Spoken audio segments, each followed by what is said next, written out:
এবার আরজিকর হাসপাতালে ভেঙে পড়েছে অপারেশন থিয়েটারের ফলস সিলিং। এর জেরে বন্ধ হয়ে গিয়েছে অপারেশনের কাজ। জুনিয়র ডাক্তারদের অভিযোগ, কয়েক মাস ধরে ফলস সিলিং এর অবস্থা খারাপ ছিল।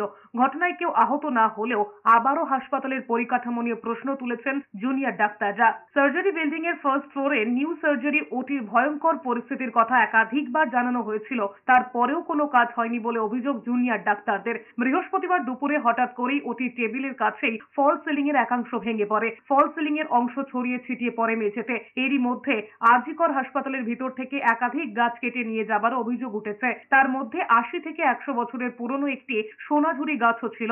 এই ঘটনাতেও ক্ষোভ উগরে দিয়েছেন জুনিয়র চিকিৎসকরা। তাদের অভিযোগ, সিআইএসএফ জওয়ানরা থাকলেও এই কাজে বাধা দেয়নি। কার নির্দেশে গাছ কাটা হয়েছে তা স্পষ্ট নয়। ফলে আরজিকর হাসপাতালের নজরদারি নিয়েও প্রশ্ন উঠেছে।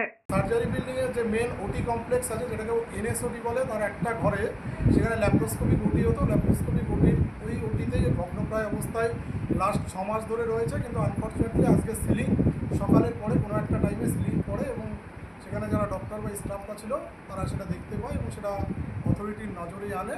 6 মাস ধরে একটা গুরুত্বপূর্ণ ল্যাপ্রোস্কোপিক ওটি পড়ে আছে, সেটা পিডব্লিউডি ঠিক করতে পারলো না, অথচ তারা একটা ক্রাইম সিনকে একদিনের ভিতরে ভেঙে ফেলতে পারলো।